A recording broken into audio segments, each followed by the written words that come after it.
morning. The committee will come to order. Without objection, the chair may declare a recess at any time, and I want to thank everyone for joining us here today. You're going to notice that members, I think, will be flowing in and out, but we're here today to discuss some good news that the VA has, and I want to first acknowledge some situations that are occurring here in Congress and some concerns that certain members have, and we want to make sure we keep them in our prayers. I want to first acknowledge the seriousness of the super typhoon that is hitting Sanglaku, a dangerous Category 4 hurricane affecting the northern Maritime Islands. Representative King Hines represents the great people of that territory, and I ask that we all keep in her and them in our thoughts and prayers.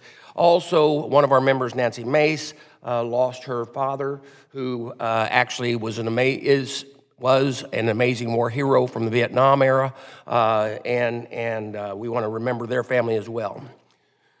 So with that, I want to thank you all for being here and turn to the subject that we're going to have here today. And thanks to the strong leadership of Secretary Collins and the President Trump, the backlogs of veterans waiting for a decision for VA for their benefits has decreased dramatically, and that's great news.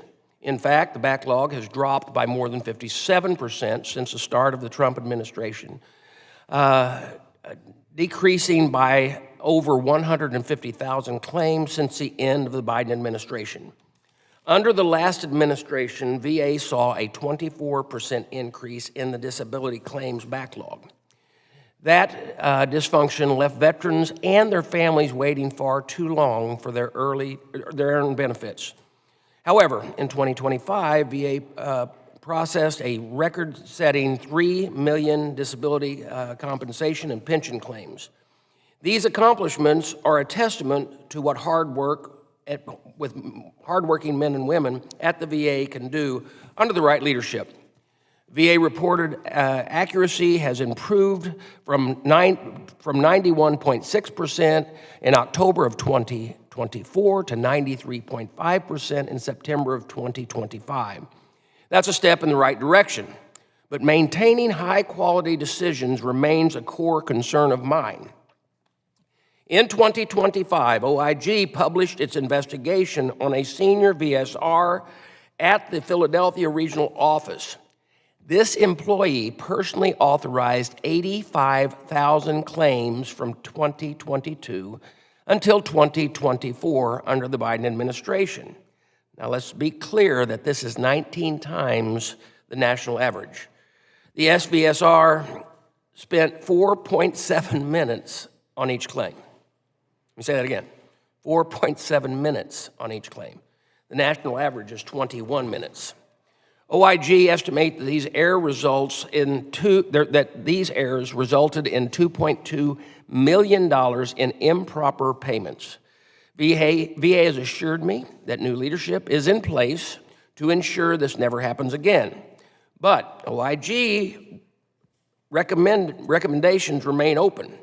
I look forward to a timely update on the case from VA to me and my staff. President Trump has a singular focus, making sure government runs better, cutting through red tape and political bureaucracy, and empowering the regular folks at the agency who help our government run. But this administration knows quality matters. We are moving in the right direction, but I look forward to our hearing more from our witnesses today on how the VA plans to sustain these gains. I support the targeted use of mandatory overtime, but we need permanent solutions and long-term planning. I also want to thank our friends at VBA for their partnership in improving the processing of survivor benefits. Due to the recent rule change, VBA now processes DIC and survivor pensions together, ensuring eligible survivors receive the higher of the two benefits, which they should. VA also moves the Office of Survivors Assistance back to the Office of the Secretary, where it was first promised that it would be, so that they could have the constant ear of whoever the Secretary might be, ensuring survivors' issues are accounted for across the VA. Those changes help real people. Now, I look forward to the hearing from our witnesses today about these changes and the use of modernization tools Congress has provided to VA to get veterans their decisions faster. Now, I want to thank Ms. Margarita Devlin for being here today.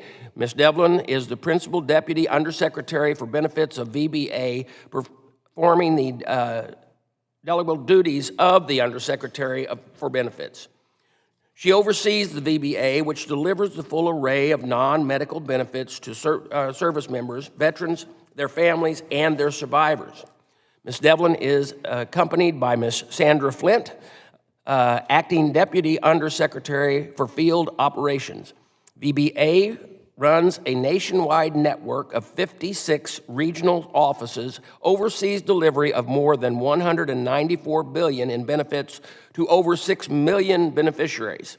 VBA plays an important role, and that role is only going to grow. Many of these benefits and processes were designed in the 1950s. It is important that we have a VA that leverages innovative technologies and approaches to improve outcome for our veterans today and to tomorrow. I know we are all looking forward to hearing from Ms. Devlin. Ranking Member, I now recognize you for your opening statement. Well, good morning. Thank you, Mr. Chairman. Good morning, everyone. Thank you for being here today as we examine the timeliness of VA disability claims decisions. Now, veterans need, want, and deserve a timely decision on their claims. Access to earned benefits and care can mean the difference between financial stability and better health or a life of hardship. And I say that without exaggeration. So yes, it is welcome news that the disability claims backlog has returned to its pre-pandemic level. But veterans also deserve an honest accounting of how we got here and why the backlog ballooned over the last few years. Now, the backlog did not materialize out of thin air, nor was its trajectory a mystery. It reflects two major events, and as you can see on this chart behind me, we hit a peak of roughly 425 claims in the summer of 2024. Right here. And it's been trending downward ever since. It's a very dramatic trend downward. But there are two prominent spikes that occurred before. The first spike is in the beginning of 2020, which is the pandemic. It was driven by the COVID pandemic, which no one could have predicted. The second is beginning in 2022, following the passage of the Honoring Our Pact Act. And that second increase was not a failure, was not because of a failure or due to bureaucratic malfeasance or, as the chairman mentioned, some dysfunction. It was anticipated and intentional. When President Joe Biden signed the PACT Act in 2022, the summer of 2022, the goal was not to suppress claims or to keep numbers low. The goal was just the opposite. VA accelerated implementation and surged resources to encourage veterans to come forward and file. Actually, the president, I think, actually signed some sort of executive action which made cohorts of veterans eligible sooner. And so, what the actions of the president and secretary at that time meant was that it ensured that veterans could secure their date of claim and their place in line as quickly as possible. In other words, the backlog increase reflected increased access. It reflected veterans finally getting into the system, many for the very first time after years of being shut out. Now, VA's own projections from October 2022 anticipated all this. Now, I have a second chart up here, and this was created by VA just after the passage of the PACT Act in August 2022, and it shows projections for claims inventory and backlogs based on the then new law. And you can see a projected peak of about 450,000 backlog claims in October of 2023. That's right here. And it drops to roughly 100,000 claims in February of 2025. Now, and this is the projection, but in real life, in the real world, we get to 100,000 a few months after the projected date. I'll remind you, this was a projection that was created by VA just after the passage of the PACT Act in August. All told, VA's projections were pretty accurate, albeit a shift to the right, just a few months from what we saw in the real world. Now, what we're seeing today, the victory lap that's being touted in this hearing, is not the result of some extraordinary turnaround by the new administration. It's largely the system and hardworking VA employees performing as expected under the weight of expanded eligibility and long overdue access. Now that context matters, especially as we hear VA boasting and taking credit for a trend that was already happening. But there's more to the story. There's growing concern about a distinct shift of emphasis to quantity over quality at the department. Processing speed has become the headline metric. But veterans do not experience the VA system as a metric. They experience it as a decision that is either right or wrong from their perspective. If it is wrong, the consequences are significant, including a denial of a veteran's access to health care. So veterans deserve to know what the opportunity costs are of the department focusing solely on processing times. Now, I am confident in saying that veterans don't want partisan blame games, just as much as they don't want a partisan cheerleading session. Fortunately, the nakedly political backslapping session the majority has arranged today fails in that. We have a single witness before us, the Department of Veterans Affairs. VA is hardly in a position to provide an independent assessment of its own performance. What we are missing are key oversight voices like the Office of Inspector General and the Government Accountability Office, who would be able to speak objectively about the quality of VA's claims processing work. Now, we are missing the voice also of the VA workforce, who would be able to talk about the challenges of VA's increased emphasis on throughput and the toll that mass firings and a return to mandatory overtime have taken. But most importantly, we're missing the voices of veterans themselves, either individually or collectively through their advocates in the veterans service organizations. It's impossible to justify a hearing by this committee on VA's claims without including a single actual user of the system or the service officers who help veterans navigate it every day.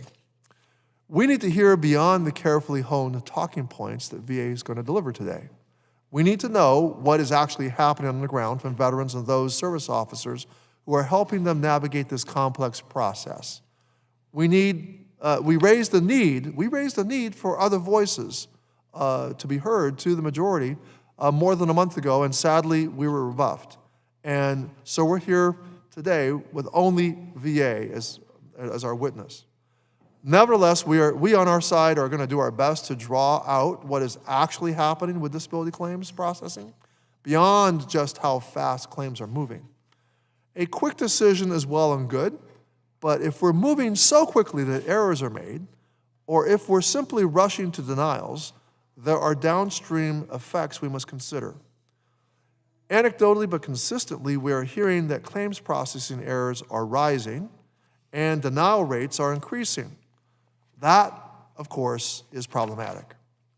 Premature or erroneous denials lead to more appeals where timelines are measured in years and not months. So it is imperative that the Veterans Benefit Administration get it right the first time, because any delay in getting a veteran their earned benefits is a problem. It can lead to the denial of health care and needless suffering. We need to spend this committee's time finding solutions to the problems veterans face, not on engineering victory laps for the administration, so that it can pat itself on the back for simply doing what it was supposed to do. Our responsibility remains the same. The question before us is not how fast claims are moving, but whether we are getting them right in the first place. Unfortunately, the structure of today's hearing makes that harder to assess. We need a clear understanding of what is actually happening in claims processing, not just how quickly decisions are issued, but whether those decisions are accurate, durable, and fair to the veterans who depend on them. Veterans deserve both speed and accuracy because one without the other is not success. It is simply delay in another uniform. Thank you, Mr. Chairman. I yield back. Thank you, Ranking Member, for your opening statement. As mentioned earlier, joining us today from the Department of Veterans Affairs is Ms. Devlin and Ms. Flynn. Thank you both for being here. I ask you to please stand and raise your right hand. Do you solemnly swear that the testimony you're about to provide is the truth, the whole truth, and nothing but the truth? Thank you. Let the record reflect that the witnesses have answered in the affirmative. Ms. Devlin, you are now recognized for 5 minutes to present the department's testimony. Chairman Boss, Ranking Member Takano, and members of the committee, thank you. It's good to see you all again, and thank you for the opportunity to be here to discuss VA's progress in reducing the disability claims backlog. I appreciate your unwavering commitment to veterans, service members, their families, and their survivors.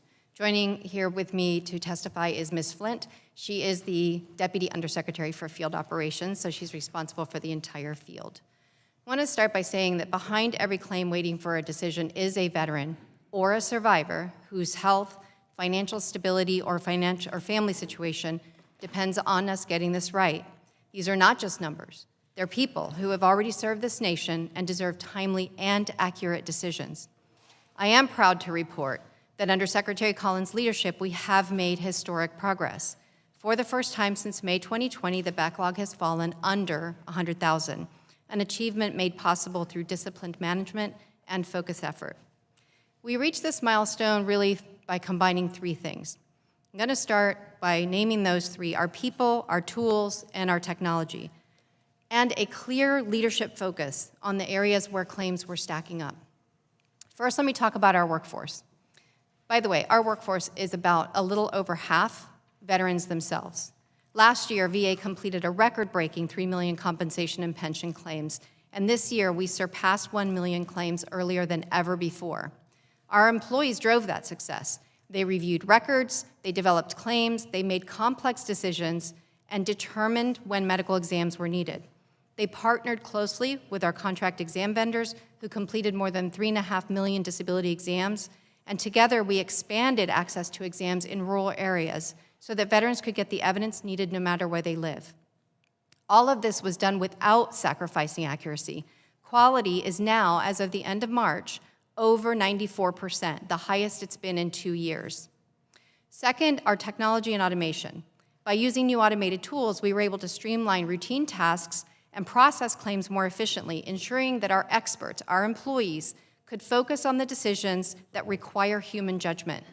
We also work closely with our federal records partners to ensure we receive documents needed to support these claims and move them more quickly through the process.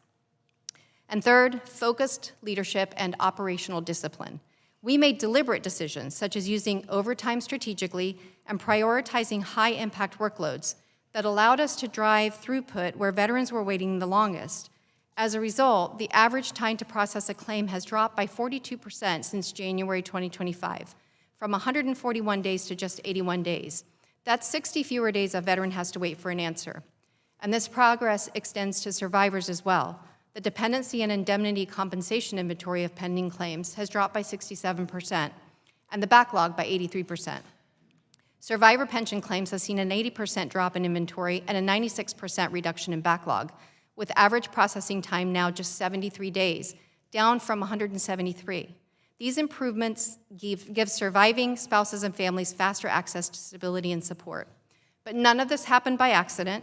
It happened because of the dedication of thousands of VBA employees across the country, employees who adapted to new systems, embraced new tools, upheld accuracy under pressure, and never lost sight of the mission. Mr. Chairman, this is not the finish line, but it is a strong foundation, one that positions us to keep driving the backlog down while maintaining the quality, accuracy, and care that veterans deserve. At the end of the day, every day we save brings a veteran or survivor closer to the benefits they've earned. Thank you for your support and for the opportunity to testify today. Ms. Flint and I look forward to your questions. Thank you, Ms. Devlin, for your opening statement. Everything will be filed in the records for the opening statement. We now want to go to questions. I'll recognize myself for 5 minutes. Ms. Devlin, can you describe how VA claims backlogs look now compared to the last several years? One more time. Yes, thank you for the question. In January of 2025, it was over 264,000 veterans that were waiting over 125 days for a decision on their claim. And we are now under 100,000 as of this morning at about 83,000. So you accomplished that by using what tools and what program and what plans did you use with your staff to get that done?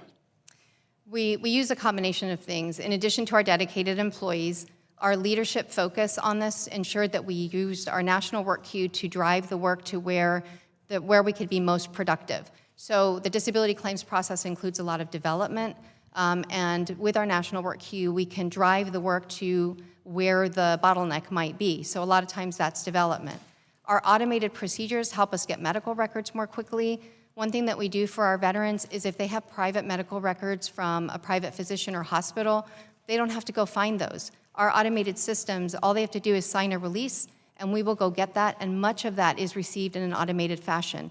All of these different things that we do to get federal records, to automate procedures that are administrative in nature, help the claim move through the process faster so that a decision maker can look at the claim and make that decision.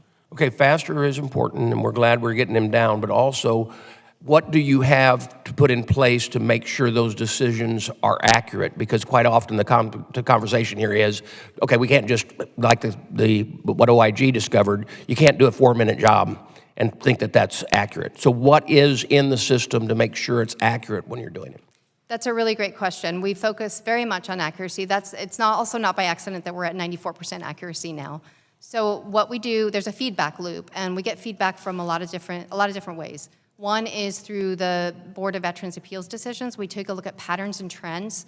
We also look at the individual employee quality reviews and our national reviews to determine whether there are certain areas where employees are making mistakes, and then we focus dedicated training on those areas. We do what we call quality training sprints, where we sort of stop everything and focus training on those areas where we find that we're seeing errors. We are very focused on making sure our veterans get the right decision as much as possible the first time. The one claims processor that did the 80,000 in such a short period of time, what have you put in place to make sure that is not occurring throughout the system, and what are the stop gaps to stop that from occurring? Thank you for that question. We've put a few things in place. We have systems now that were not in place before to identify those employees that are producing at that high of a rate. And if they are producing above a certain rate, we are instituting additional quality review measures to make sure those employees' quality is where it needs to be. We're going above and beyond with special focus reviews. Okay, because of the accusations that are obviously going to be made in the political world, who does the oversight to say, okay, your accuracy is at this level? Is it you inside that make this decision on how accurate it is, or is there some oversight that's put in place that we know why it is that you get one accuracy rating prior and then the next one? So what's the stopgap there? And I can let Ms. Flint talk a little bit more to this, but we have several different quality review systems. So we have an in-process review, which is for the employee's direct feedback. These are things that happen while the claim is moving through the process, so that if we find an error before that claim is completed, we can give the employee feedback, have that corrected before the decision is finalized. Then we have employee performance feedback. So these are quality reviews that go against their performance standards, and there's about 3 to 5 that get done per month, depending on the volume. And then we have our National STAR quality review, which is done by our national headquarters. These are not people checking their own work. We have regional offices that are getting their work checked for quality by other regional offices or by our national team. They're not checking their own work. Okay, and I think this committee, regardless of the side of the aisle, we want to make sure, one, that these claims are processed at a timely manner, but they need to be accurate, and that's the most important thing about having this hearing today, is making sure that every person out there believes their claim should be 100%. They do. That's just the way a veteran is going to react to this. But you've got to be able to safeguard against, and you've got to do your fiduciary duty. And I appreciate you being here today. With that, I'm going to turn the questions over to the ranking member. Thank you, Mr. Chairman. Ms. Devlin, we hear consistently that denial rates for disability claims have been rising. That's true according to data from VA. denial rates have risen from roughly 35% in 2024 to 39% in 2026. Now, 4% may not sound like a lot, but when VA is processing several million claims a year, any percentage increase in denials represents tens of thousands of veterans who are denied access to crucial health care and benefits. So, Ms. Devlin, can you explain to the committee why denial rates have risen over the last 5 years? Thank you for the question. I'm not sure what data you're looking at, but I did look at the data on grant rates, and it has been consistently around 60 to 61% grant rate, with the exception of the 2 years right around the time PACT Act was implemented. So those 2 years, the grant rate did go up a bit to about 64 to 65%. And now we're in the place where some of those claims that we are still working on, which are in the backlog, are some of the more complicated claims that have a lot more evidence to review and to obtain to substantiate whether a disability condition exists. Okay, well, moving on, Ms. Devlin, according to VA data, in addition to denial rates rising, claim accuracy rates are currently below historical averages as well. Can you explain why that's going on? Thank you again for that. I've been really watching very closely the accuracy rates, and it's going up. And it's going up by design because we're focusing more on the error rates that we are seeing. I'm reclaiming my time. I'm not talking about that they've been going up. I'm talking about, can you explain accuracy rates currently below historical averages? Yes, they are creeping up. That's not, I don't dispute that, but they're still below historical averages. That's what I want you to explain. Respectfully, sir, they're higher than they've been in 2 years at 94%. 2 years. But we're talking about previous years. I just explained over the last 2 years why we've seen claims, why there was a bulge.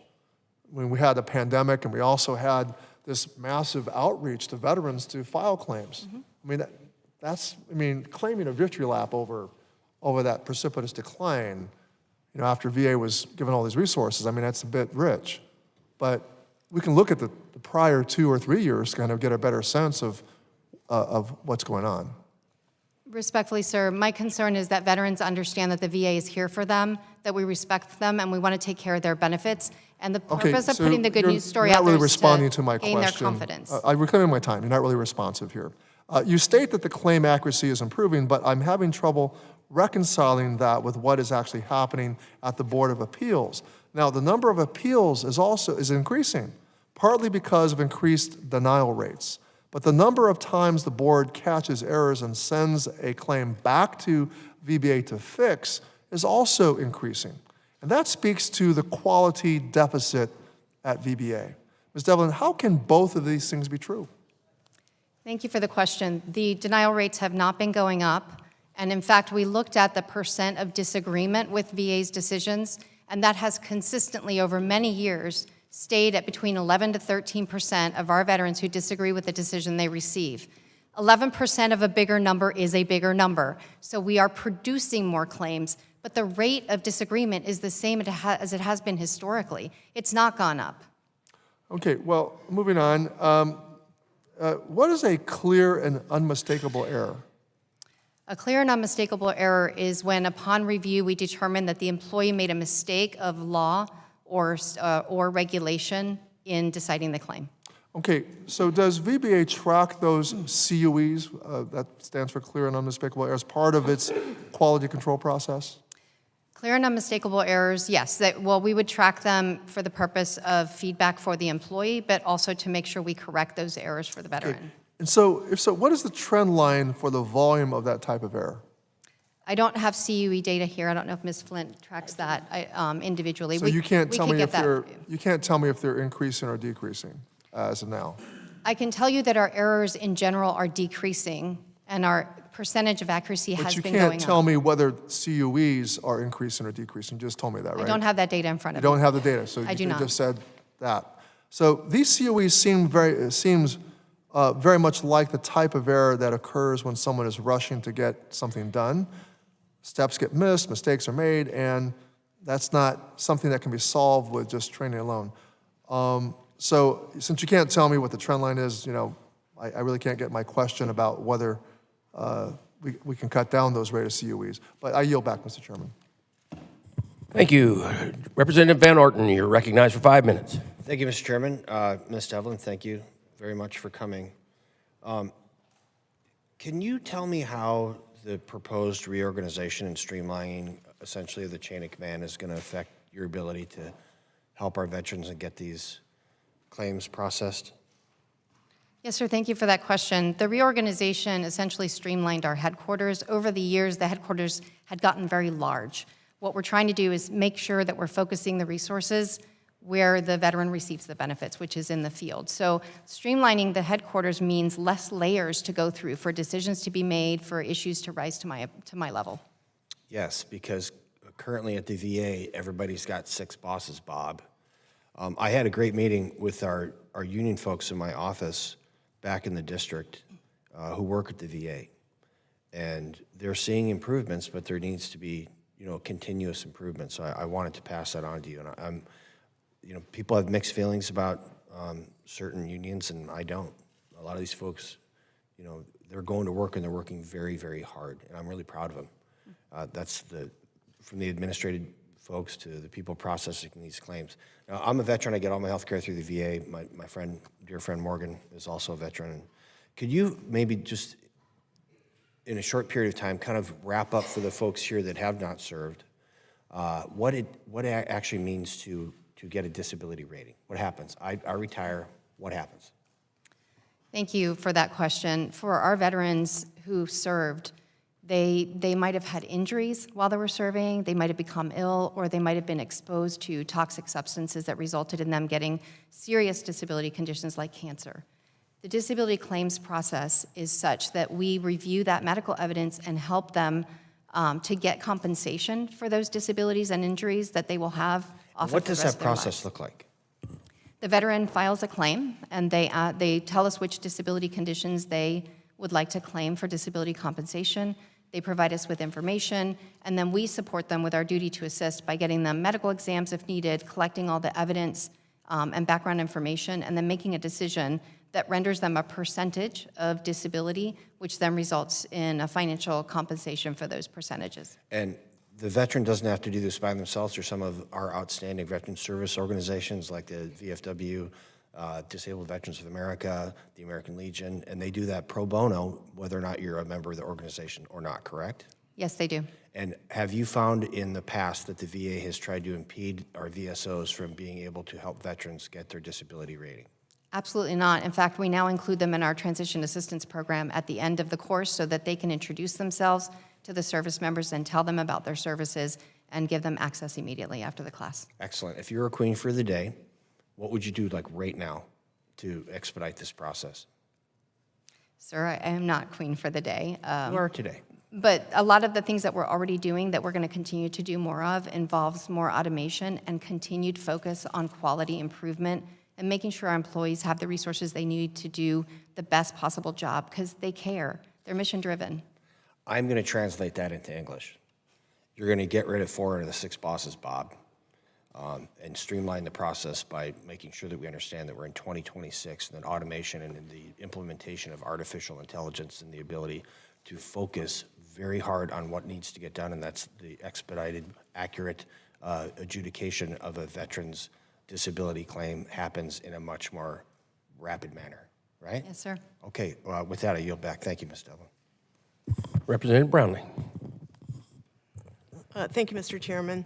So thank you for being here. So this new system, the AI system or the automated systems and claims processing, how long has that been instituted? When did you institute it and how long has it been running? Thank you for that question. It's not brand new. It's been, it started years ago, and I'm sorry I don't have the exact year when we first started automated decision support, but we've accelerated the percentage of cases of disability conditions that can be assisted through the automated decision support. Remember that our employees are still making the decisions. So is that saying you're decisions, using it more? You've had it for a long time, but you're using it more now than you were previously? No, it takes time and money to develop each piece, each component, and we have developed more of it so that we can do more, support our decision makers with more disability conditions. It requires focused effort to create more of the automation.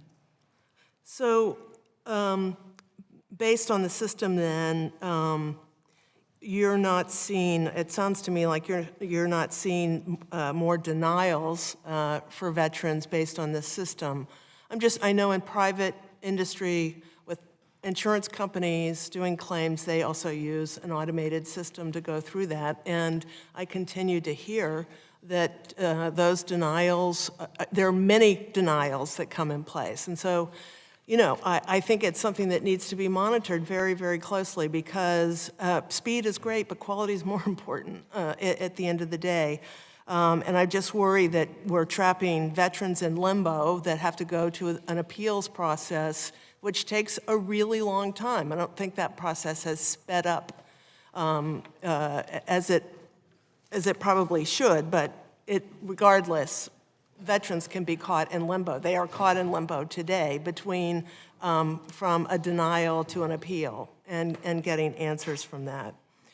Staff in my district office tend to be receiving now more generic and unclear responses from VBA when assisting veterans with their disability claims. So without the information about estimated processing timelines, details that are under review, or documentation requirements that are outstanding, it's extremely difficult for veterans in my district, and I think across the country, to know when they'll receive a decision. So my question is, what steps are you taking to improve communication and engagement with veterans about the status of their outstanding disability claims?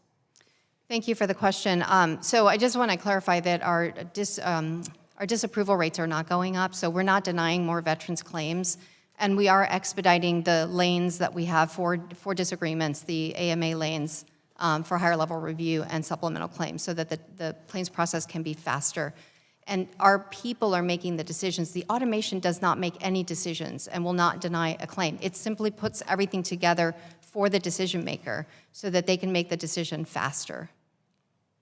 So, okay, I would like to know more about that because it certainly sounds as though, I just don't understand when you talk about in your statement, you talked about the leadership of the new secretary and as a consequence, this process has improved and sped up and maintained quality all at the same time.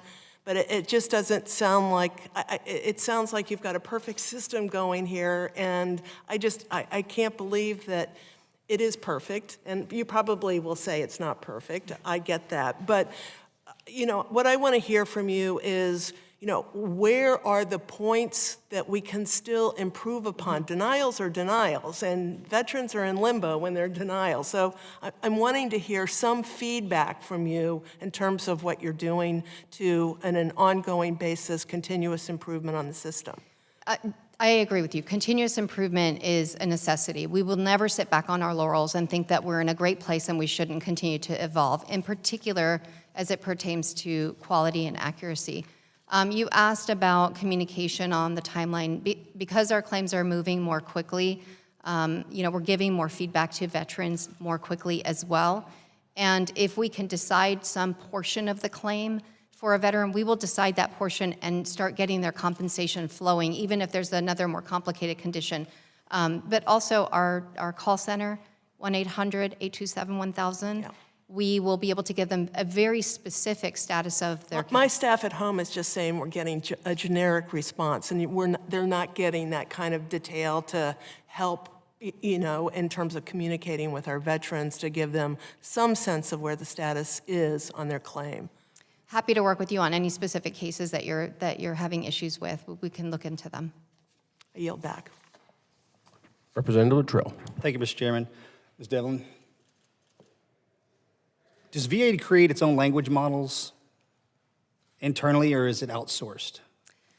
For language models, you mean for the automation? Yes, ma'am. The AI-enabled Yes, automation? We have contract companies that help us with that. How often is that updated? We are making updates on a regular basis. I mean, I don't have What's a regular exactly- basis? I'm going to dig in on you a little bit on this one.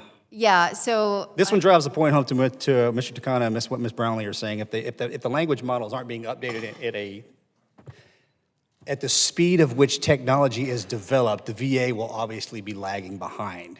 And given where we are, if you're talking about artificial intelligence, machine learning, injected into the VA system, if it is in a timely manner, I think this will decrease those kind of symptomatic issues that we're seeing with notifications.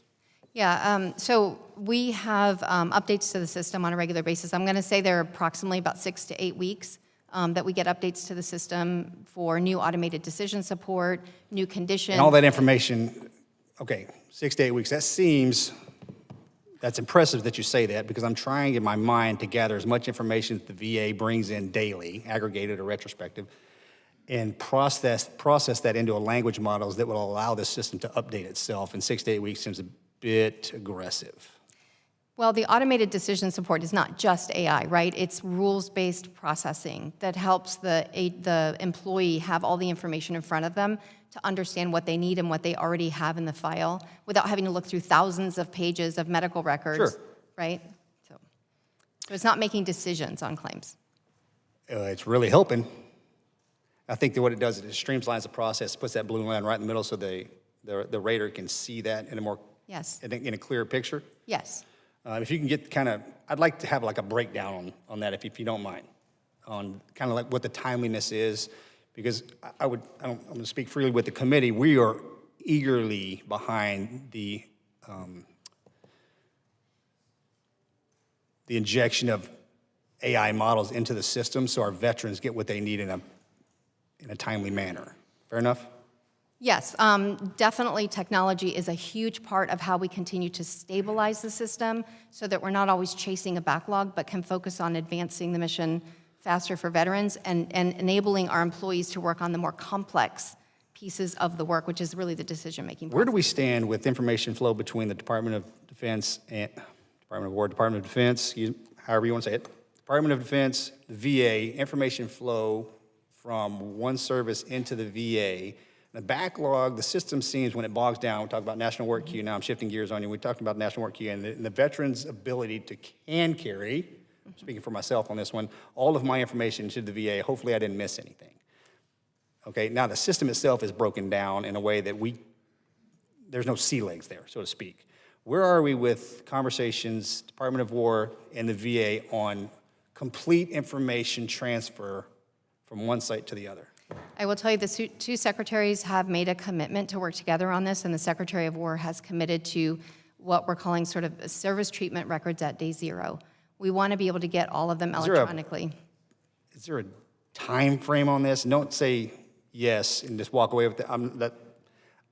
I would like to hear, in 6 months on this day, that will be set in stone and we are moving forward. So we're working on this in milestones, and the first milestone is to get a digital claim from the service member so that everything is digital, not just the service treatment records. Great. So this month, we are implementing a soft launch on a digital benefits delivery at discharge claim, meaning we're enabling both service members and VSOs, because a lot of service members want to work with a VSO, to submit the claim electronically. Yes. Because that then sets the stage for DOW to be able to submit And it takes the the STRs guesswork out of it. It lets Yes. the veteran know that, hey, my information is over. Exactly. We will avoid the situation where a service member's having to carry their medical records anywhere or scan them and upload them. Because once the veteran leaves the service has their own thing. If I had to go back into the service and ask for my information, the service is not paying attention to me. I'm a name again. I'm not a number. I'm not an asset anymore. So having that take place before the veteran or the service member moves into the veteran community is amazing. I don't have time for that question. Mr. Chairman, I yield back. Thank you. Thank you, Dr. Mayor. Dexter, you are recognized for 5 minutes. Thank you, Mr. Chair, for holding this hearing, and thank you also for being here and giving your testimony. I think we all understand we share a responsibility to ensure our veterans are getting high-quality, timely benefit decisions, and as amazing as it sounds, I tend to trust but verify, so please bear with me.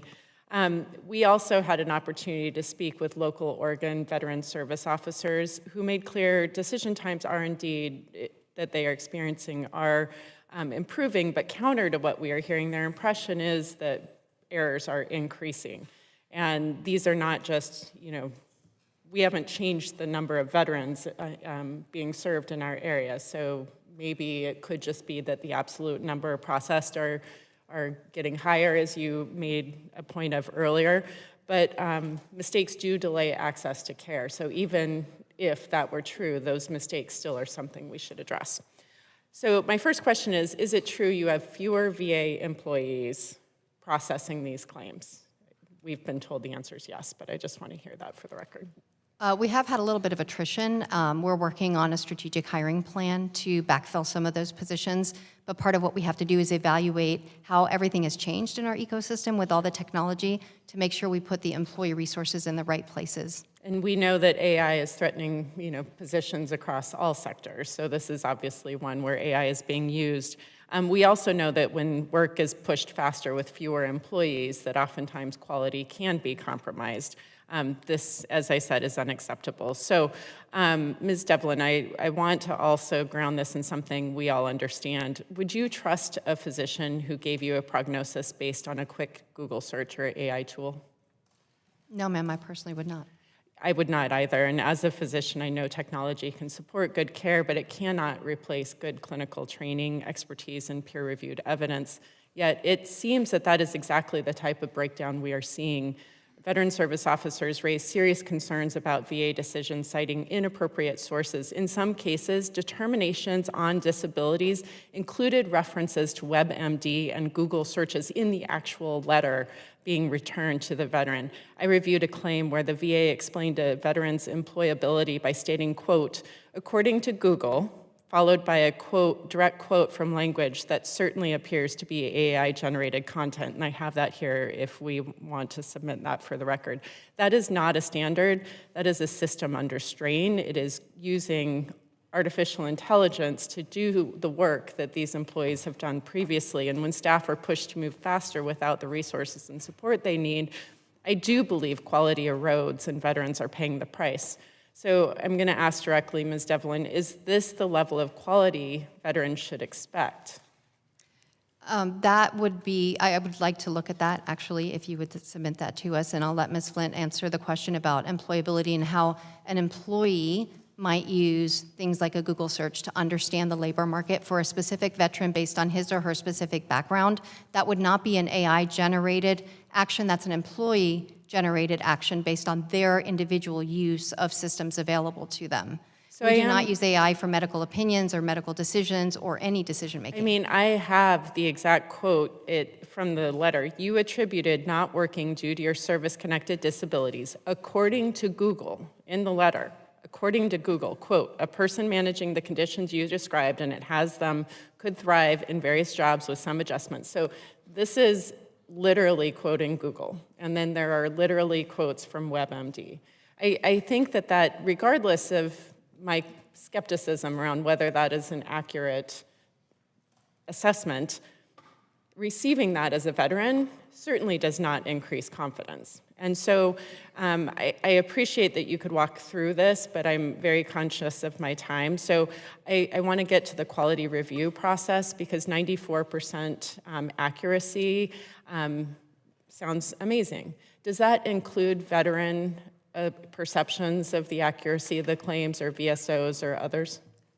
No, that would be based on our review of were procedures followed, were regulations followed, and was the decision right based on those requirements. And so I think that this is a self-fulfilling prophecy. If we're using AI-generated quality control measures, we have fewer people, reviewing more claims. There has to be AI use looking over AI-generated decisions. I wonder where the actual peer review or quality review is coming in that is not automated.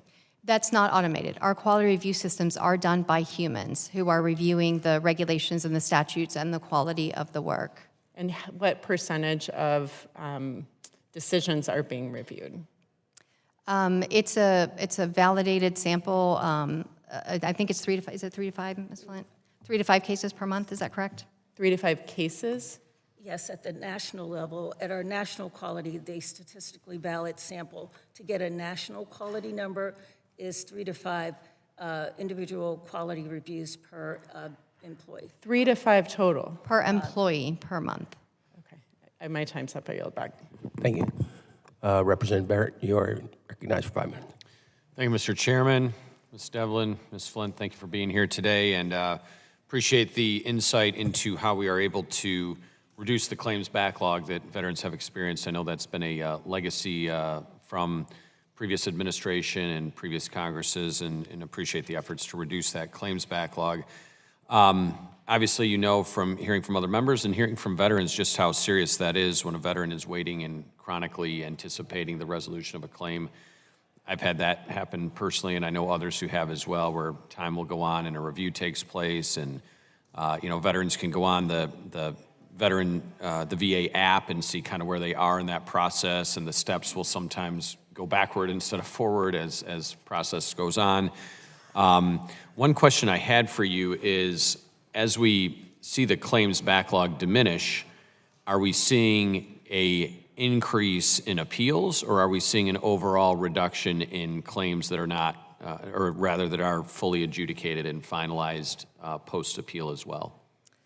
We're not seeing an increase in the appeal rates. It's been consistency around 11 to 13% of our veterans disagree with the decision that we made on their claim. They then have access to different procedures, right, that they can choose. A lot of times they'll choose the supplemental claim lane because they might realize that if they had submitted additional evidence, it might change the decision. Sure. In that case, our grant rates, about 35% of supplemental claims get granted. So that sometimes that additional evidence was just missing in the initial decision.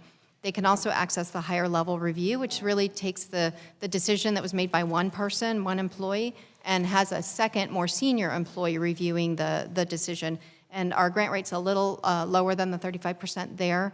But those processes are not taking a long time either. So the processing time is very similar to the initial claim.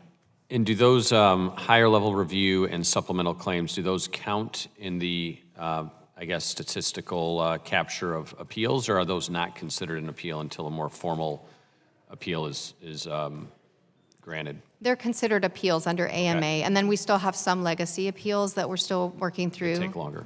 And the lengthy appeals, are those are the ones that are a more formal appeal, not a higher level review or a secondary claim submission. Is that correct? They're all formal appeals. The legacy ones are before the AMA went into law.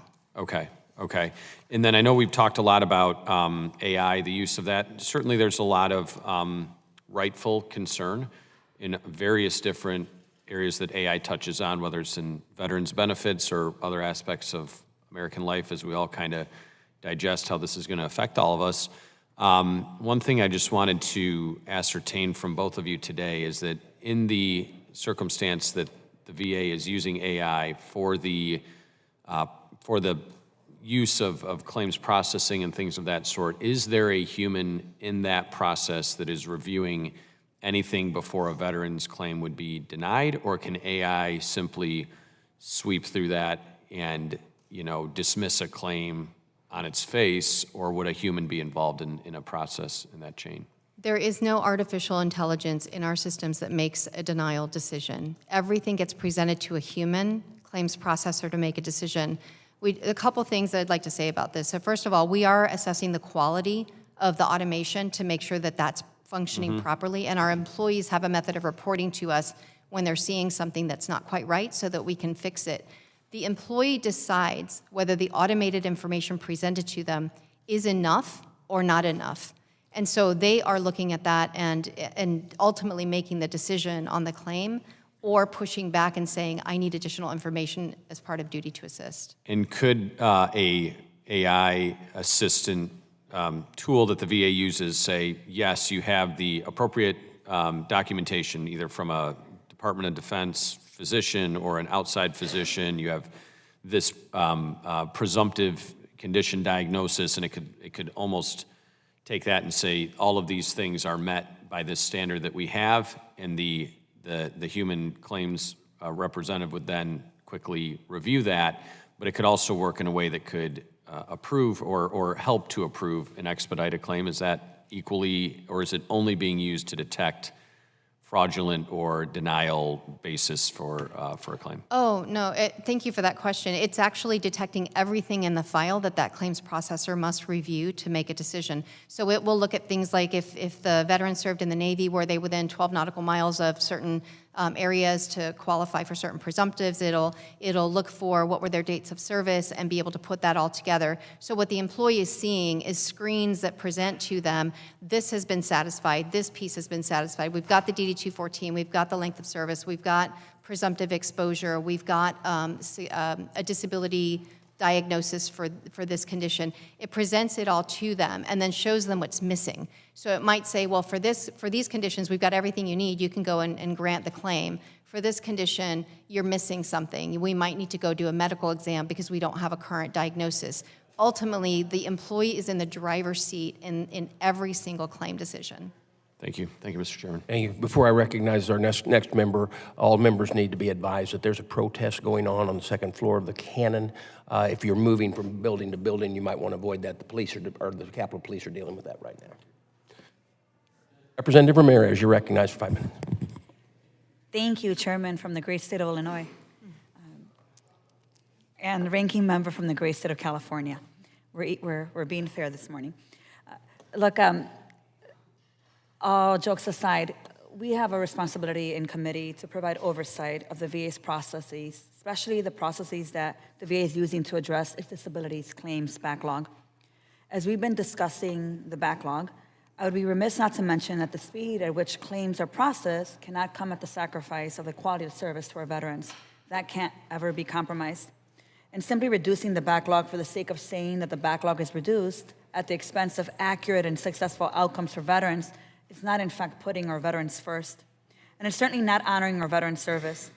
As my colleagues are well aware, one of my primary concerns in this administration has been its commitment to reducing the federal workforce and dismantling the VA.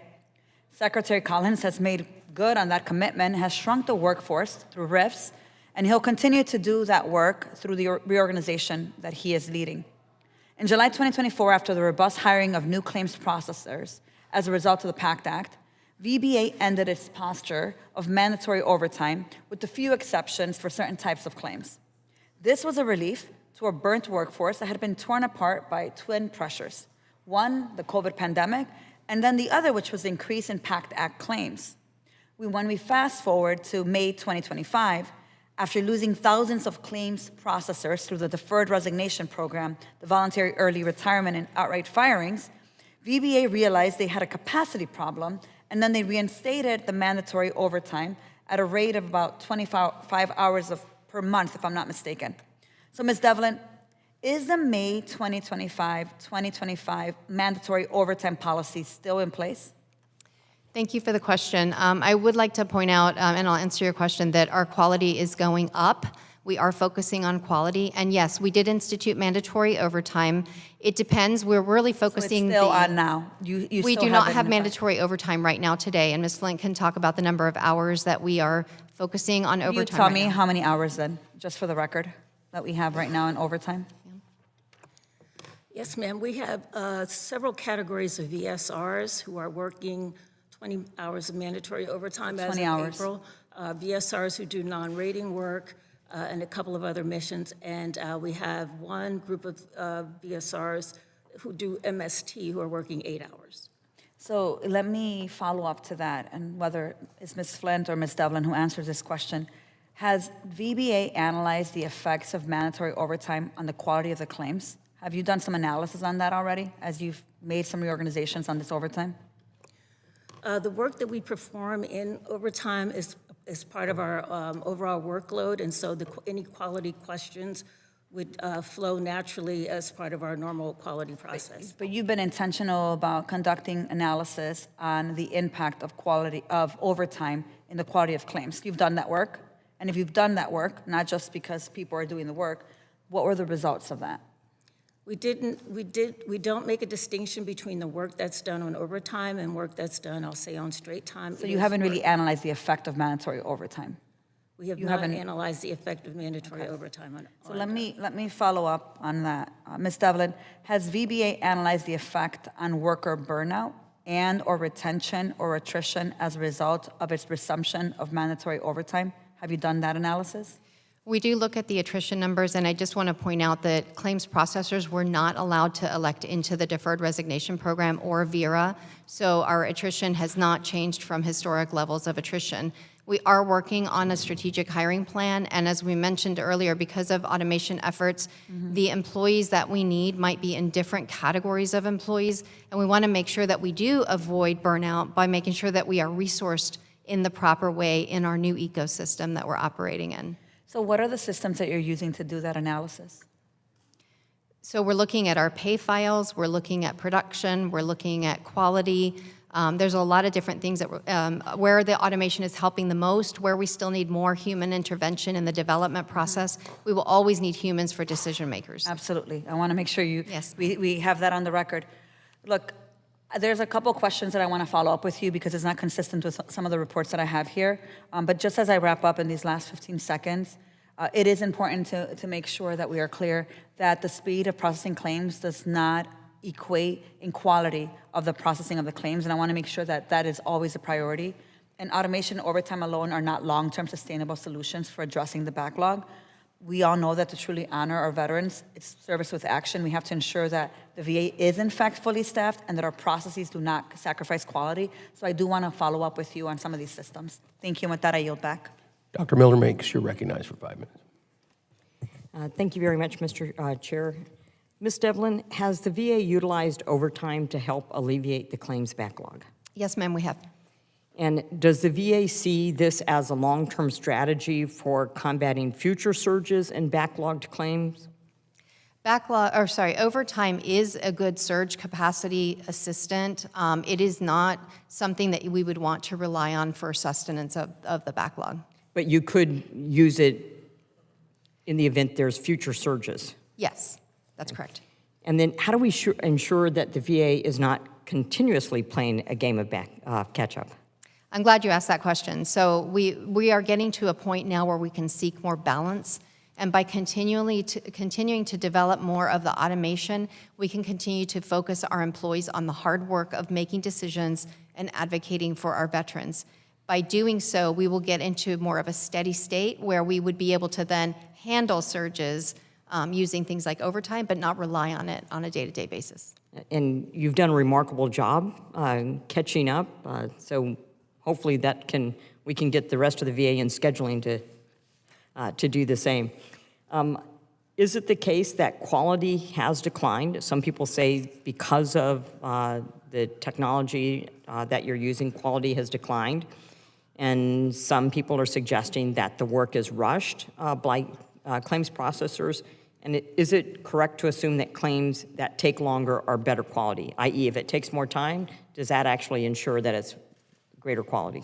Thank you for the question. Our quality has actually continued to improve. We're doing what we call quality sprints, where we sort of ask everybody across the country to focus training on specific areas where we've seen error trends.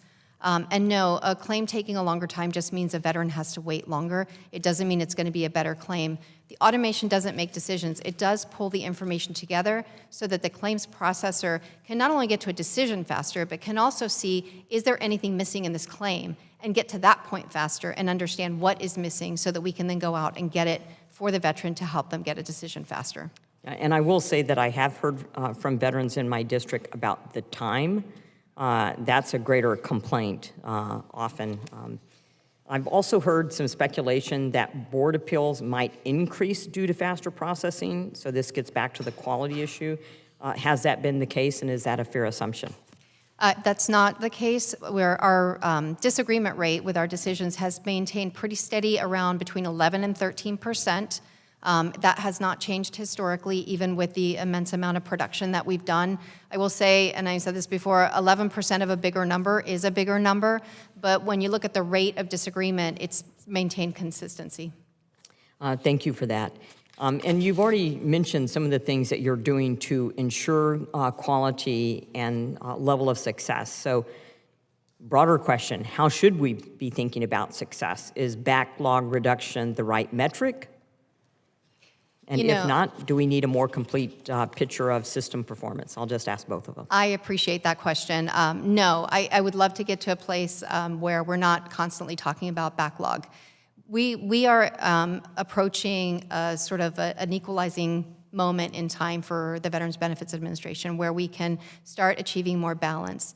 That is part of what we've been doing with focusing more and more on quality and these quality sprints. And we're talking about what more training needs to happen and making sure that our automation efforts are adopted by employees, because employees ultimately make the decision on whether the automation has given them everything that they need or not. So we are monitoring that for quality. And then we're looking at strategic hiring and determining how we can make sure our employees are trained for the most complex decision-making, because we're always going to need human decision makers. So how do we put them in the right places? And how do we evolve our processes to adapt to all of these tools that we have at our disposal now that we didn't have before? Well, I can just tell you, as a 24-year Army veteran, we really appreciate the fact that the backlog is being reduced and that claims are being handled in a more expeditious way, but still with that human touch and human oversight. So thank you so much, and Mr. Chair, I yield back.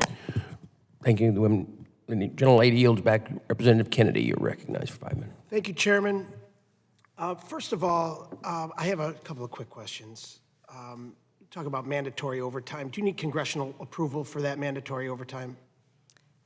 Sir, we get approval for the funding in the budget, through the president's budget. But specific to mandatory overtime for the workforce, do you need congressional approval? No, sir, it's within our authority. So the VA is saying you're making progress on reducing the backlog determinations. Obviously, that's important to ensuring our veterans have the care they need. But as has been mentioned a number of times here, speed does not equal success. And the VA's data that I'm looking at says that there is an 83% claim accuracy rate. Is that accurate? Our current accuracy rate is 94% as of the end of March. 94% issue level accuracy, but 83.31% claims-based accuracy. Is that correct? I can let Ms. Flint speak to the difference between those two. Yes, that is correct. So VA went to a issue-based quality because that gives us a level of detail about what's actually happening in the claim so that we can hone in on the things that are important to veterans. A claim-based score sort of masks what the real challenges are, because if you get one wrong, the whole thing is wrong. And so we started focusing more on issue-based quality because we believe that's a much better indicator of actual quality. So a couple things to that point. So you are no longer using claim-based accuracy whatsoever? It is reported in our external sources, but we don't use that. According to your own data that on your website, the issues level accuracy upwards of 94%, but still lower than it was just a year ago. And while you've made progress in the last couple of months, it's still lower than it was a year ago. That also means that there are determinations and errors that are not simply numbers. These are delayed treatments. These are unmanaged pain, worsening health outcomes for our veterans. I have a couple of constituents that have been impacted by this, and a number of documented cases in my own district, a couple that I'll mention here, one for mental health, a number for palliative care. And while their appeals are pending, there are many that are not receiving treatment. So does the VA track for what happens to veterans medically while their claims are under appeal? So I just want to address the question about quality. The 94% is the highest it's been in 2 years. So we've steadily gone up in 2 years, not down. We can grant whatever claim conditions we can grant while the other conditions are being appealed, which can give the veteran access to care in the VA medical centers while they're waiting on certain decisions to be made by the board. Okay, thank you. First of all, I'm looking at data from your Veterans Affairs website that shows the 12-month accuracy issues level was at 95.91% at the end of March, and now it is at 93.95%. So that shows me that there is a decrease. But back to the question about following and tracking our veterans, if in fact they are appealing a case that they were denied care, are we following to make sure that they are taken care of medically? So if your question is if the disability rating was denied for a specific condition, and while that denial is being appealed, do we check to see if that veteran can receive treatment for that specific condition? We would not, because it would be predicated on their ability to get a grant for that, which would mean they would have to substantiate that they have the diagnosis and it's connected to service. But my earlier point was, if they're already rated 50, 60% for other conditions, they can receive VA health care even while they wait for another decision on a separate condition to be decided. Well, what's clear to me today is that the VA's progress on processing time is real, but it doesn't represent a full picture of our veterans' experience on health outcomes within the system, which is the most important data point that the VA needs to be measuring. And so a delayed decision is delayed treatment, and a system that can't measure those outcomes can't fix them. So we've clearly got a lot of work to do. I am being respectful of time. Chairman, I'll yield back. General Bergman, you're recognized for 5 minutes. Thank you, Mr. Chairman. Ms. Devlin, it's good to see you again. Let me begin by saying I appreciate the progress that Secretary Collins and the VA have made on the claims backlog. This is real progress, and veterans deserve to see more of it. But that progress also makes us step back a bit and ask how the system got so backed up in the first place. In my view, part of the answer is pretty simple. When claims are incomplete on the front end, the whole system slows down because you got redos in there to get it right so it can begin to be processed. That means more delay, more rework, more frustration for veterans trying to get access to the benefits that they've earned. We all want to protect veterans from bad actors. Make no mistake, bad actors are never going to get a chance to mess up our veterans. We need to continue to move forward, but we ought to make sure that veterans can still get legitimate help in understanding the process and putting forward complete claims the first time to reduce the failure rate, if you will, and speed up the decisions. If we want faster, better decisions, then the front end piece truly does matter. So, Ms. Devlin, how does the completeness of claims submitted to the VA impact the claims processing time and the VA's ability to render a fast decision? Thank you for the question. We have a lot of our veterans who work with VSOs or other accredited agents, and it does help them to sort of navigate the system. We are working on making the application process more simple for veterans so that it's not as complex. But certainly, if the veteran submits a claim with all of the non-government evidence that they have available to them, private medical records and such, it would certainly make the process go faster. However, we are still moving fairly quickly, even if it's not a complete claim, because we can get an exam for them through one of our exam vendors or through VHA quickly. You are, and because I know you are deeply into this and you're doing it for the right reasons. We can all seek to do better on whatever our role is, whether it's the diagnosis, the process, all of that. So we all have a commitment, it's part of our mission to be better on the front end, so to lead to better outcomes. Would you agree that it is a false choice to claim consumer protection requires restricting lawful advisory services? Sir, I can't speak to the statute that covers accreditation, and that's not my area of expertise on what's allowable by law. Okay. Well, I'm going to switch gears here for a moment. It is my understanding that the VA started a pilot program in August of 2025 to better leverage technology to expedite acceptable clinical evidence exams. And it started producing disability benefits questionnaire earlier this year. Is it correct that this pilot has now completed over 1,000 reviews to date and that they are being generated with over a 99% accuracy rating? Yes, the initiative has completed over 1,000 DBQs. The quality was 97.9%. And I just want to clarify, the AI puts everything together, but a clinician is actually rendering the acceptable clinical evidence decision. No, this is about using the tools you have available to you for better clinical outcomes, Yes. better acceptance rates, better benefits, created, et cetera. And in my last minute here, there also are being generated, these are also being generated, reviewed, and signed by appropriate medical reviewers, all within a 72-hour time frame? Is Yes, that correct? sir. That is correct. Okay, what is the normal time limit for other providers outside of this pilot? So you got the control group and then everybody else. What are we talking about as far as 72 hours? Yeah, it's definitely longer. It takes, we can do some exams fairly quickly, but on average, it's 25 days to get an exam in person. Our exam vendors can also do acceptable clinical evidence exams.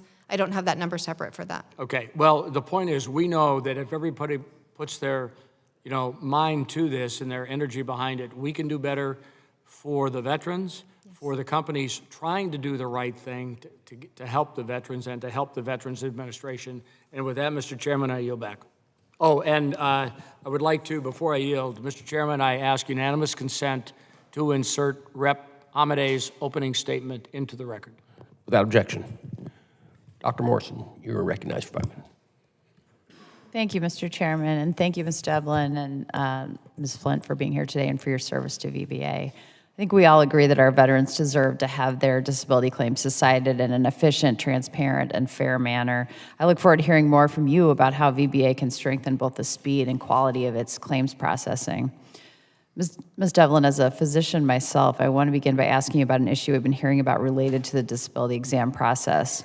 We've heard that software incompatibility between VA and C&P examiners have prevented the examiners from properly receiving a veteran's medical records. As you know, this type of disconnect can lead to exam deficiencies, which in turn can lead to an incomplete or insufficient disability benefits questionnaire, which of course can result in the claim being unfairly denied. How is VBA addressing this issue and working with its contractors to ensure software compatibility? Thank you. I'll let Ms. Flint, you're already on. Ms. Flint, address it.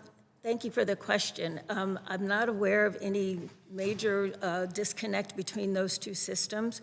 As you mentioned, it is important that our examiners have access to the information that we have about the veteran, but I can take a look at that and get you an answer on that. I would appreciate that. Thank you so much. And as you know, Ms. Devlin, the National Work Queue is intended to evenly distribute work between regional VBA offices who pass that work on to claims processors. However, we've heard from claims processors that the system is not always assigning them enough work during the day. In fact, some of these employees have had to solicit work from their supervisors. Are you aware of this problem, and what are you doing to fix this reported breakdown in the process? Ma'am, I can answer that question. Thank you for it. NWQ does, in fact, distribute the work, as you mentioned.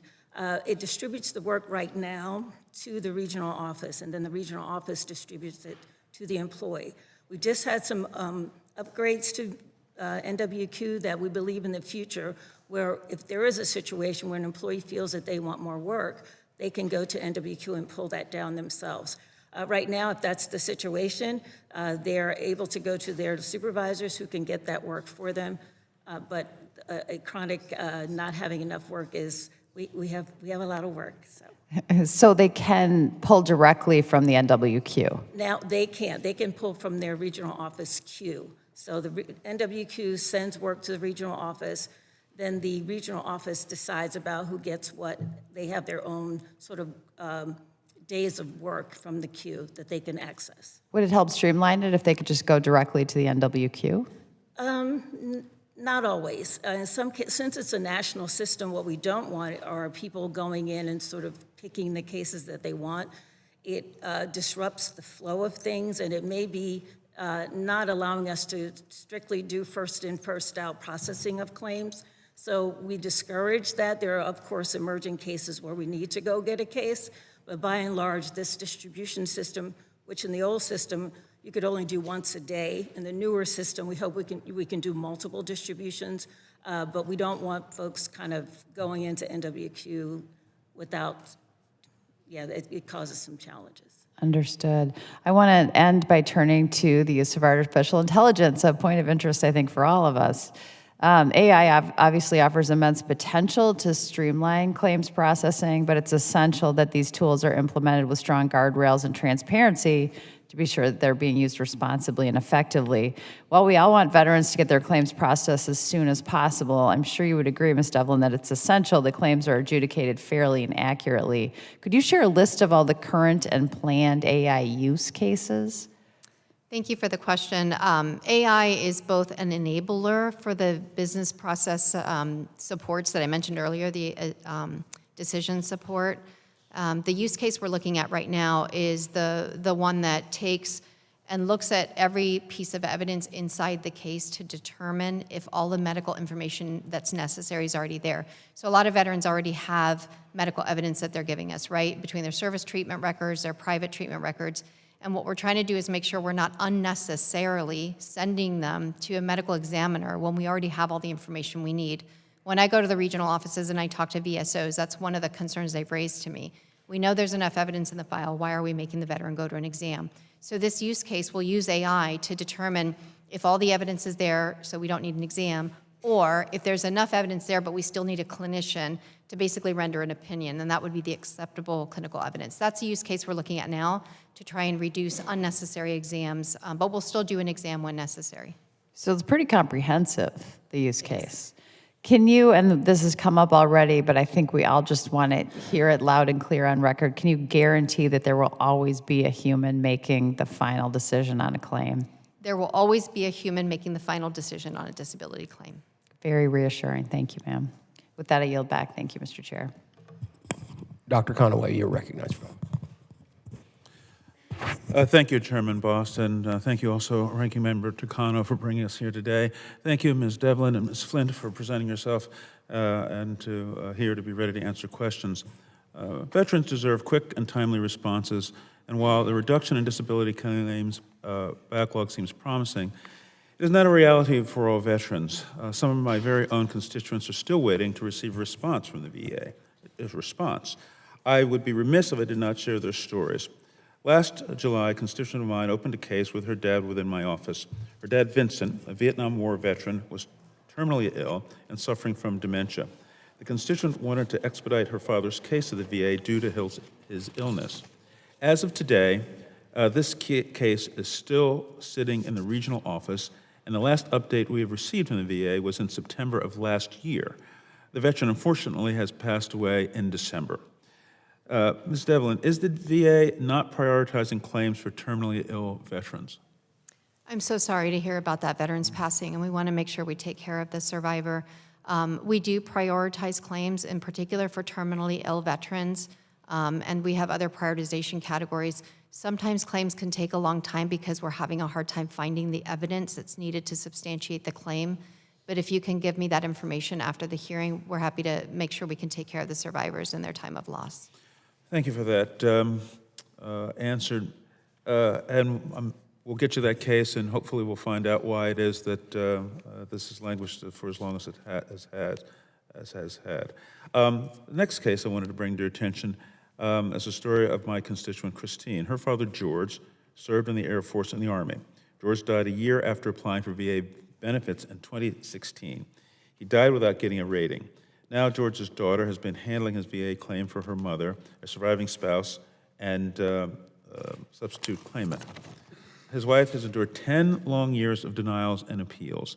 For years, the VA has repeatedly asked for evidence that has either been proven unobtainable or had already been provided.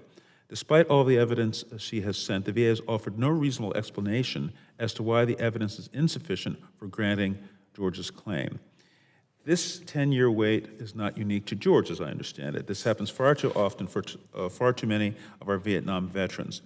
Ms. Devlin, just last month, reported to my caseworker that a higher-level review had been denied, and so the family is appealing the case to the Board of Appeal. The family attorney has informed the caseworker and the daughter, Christine, if they go to the Board of Appeals, they can expect a 2 to 5 more year wait. After a decade, does this seem like a reasonable time frame under the duty to assist? Thank you for the question. I can't speak to the timeliness of the board. The board doesn't fall under VBA, but the legacy system did historically take several years. That's the reason the Appeals Modernization Act was put into place, to provide faster lanes of decision-making for these reviews. I'm also happy to take a look at that case. If you can give me the details afterwards, we're happy to look into it to see and make sure that everything's moving as it should. Thank you. I will get that case over to you. In conversations with service officers, we hear that one of the often repeated claims processing errors is the mislabeling of third-party medical evidence. Is that what you have also found? Is this report to us accurate? And it is, and in the context of the use of AI to pull these claims together, it certainly raises a further concern about how the AI is working. And when you hear, or the system in general, for putting these claims together is working, when you hear these sorts of stories. Now, they're anecdotal. Have you heard this, and what can you offer us on that issue? Ms. Flint can speak to some of the training we've done in that arena. Yes, ma'am. We are very conscious of exam errors and things like that. We want to make sure that we are addressing any kind of error trends that we see. I've not heard that, sir, as a trend, but I will say that our automated decision support tool, one of the benefits of that is that it looks at the entire record, and so it would be more difficult for information like that to not be a part of the veteran's claim. And just getting, I guess, my own AI question in the time I have left.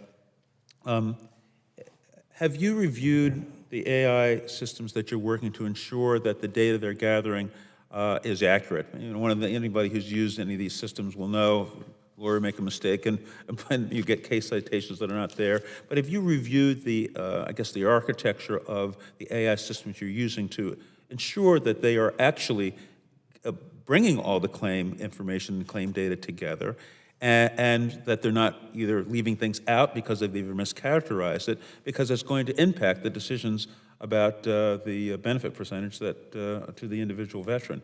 Has this internal review or auditing of the AI system been undertaken? Yes, sir, it has. In fact, as mentioned before, the AI tool gathers the information into an automated decision support tool. At that point, when that system was put out to the field, there was lots of testing. People who actually needed that information were a part of verifying that this information was correct. And as Ms. Devlin said, even if it isn't, that decision maker has the opportunity to go out and get the information or go find the information he or she needs to support the veteran's claim. So those tools have been tested, have been field tested. They continue to be tested to ensure that they're providing what we need. But there's also the opportunity for that decision maker to go get the information that may not be on that support tool. Thank you very much, and thank you, Mr. Chairman. I yield back. Gentleman yields back. On behalf of the committee, I want to say thank you for your testimony here today, and I'm going to ask the ranking member for any closing remarks he might have. Yes, Mr. Chairman. I do have closing remarks. I want to just say the witness has stated that, according to her, that denial rates are not rising, but according to the data that VA actually sent to the minority as per our request, the rates are rising. In 2024, denial rates were 34.8%. In 2025, now these are comp claims grant and denial rates that I'm quoting. In 2024, the rates were 34.8%. In 2025, it was 38.2%. And so far in 2026, it is 38.8%. I don't know how the witnesses can reconcile what she stated with what we see here and the data that VA provided. I hereby submit this for the record with the unanimous consent. Without objection. Mr. Chairman, our job as a co-equal branch of government is to provide oversight and act as a check on the other branches of government. And by coming here today to cheerlead the administration and not dig deeper, we simply abdicate our responsibility to provide true, meaningful oversight. It is a disservice to the issue at hand and to the veterans I know we care deeply about. What we do here is critically important. We do no one any good by overlooking legitimate procedural claims that leave our veterans in difficult positions in favor of politically convenient talking points. I am glad that the backlog is down to pre-pandemic levels. Honestly, I'm glad about that. But just as I'm glad that the PACT Act and other presumptives, but I'm also glad that the PACT Act and other presumptives created new access. We all should be pleased that more veterans are getting healthcare, VA healthcare, and benefits, but celebrating successes cannot be where our work ends. We owe it to our veterans and survivors to pull the curtain back, to get the real story, and to advocate for change that makes the system better for them. But the time we have to do that in this room, in this committee, and in Congress is precious. And so we cannot waste it with shallow, throwaway hearings that barely move beyond the press releases and backslapping. I know that we agree about making the programs that support veterans work better for them. We agree on that, but using the valuable time we have in this way does not instill in me the confidence that we truly can work towards that noble goal together. So yes, the backlog is down, but many more veterans and survivors are still out in the cold. I just read you the statistics about the denial rates. Many are still dying of cancer without service connection. The veterans of the Nevada Test and Training Range have a list of the fallen that continue to grow. Those who have experienced subconcussive impacts, blast injury, and infertility are still waiting to get the care and benefits that they've earned. So while we congratulate VA for taking credit for the sunrise, let us not forget that so many others are fighting on borrowed time for their benefits and for the benefit of those they leave behind. I hope that we can keep those people at the center of this discussion and not the administration. I yield back. Gentleman yields back, and I just want to say thank you again for your attendance here today, and I do think this hearing was vitally important. We did give you the opportunity to, one, talk about the fact that the backlogs are down, which is vitally important, but also how it is that your accuracy on these claims is being done correctly. And we all work diligently on both sides of the aisle to try to make sure that you're doing your job for our veterans, and we thank you for that. But I also want to thank the ranking member for holding his position as the loyal opposition and making sure no credit is given to the administration at any time. So we want to thank you for that. And on behalf of the committee, I want to say again to the witnesses and members here today, I look forward to working with you to address issues facing us in the future. To complete written statements of today's witnesses will be entered into the hearing record. I ask unanimous consent that all members have 5 legislative days to revise and extend their remarks and include extenuous material in the record. Hearing no objection, so ordered. The hearing is now adjourned. Throw them up. Throw them up.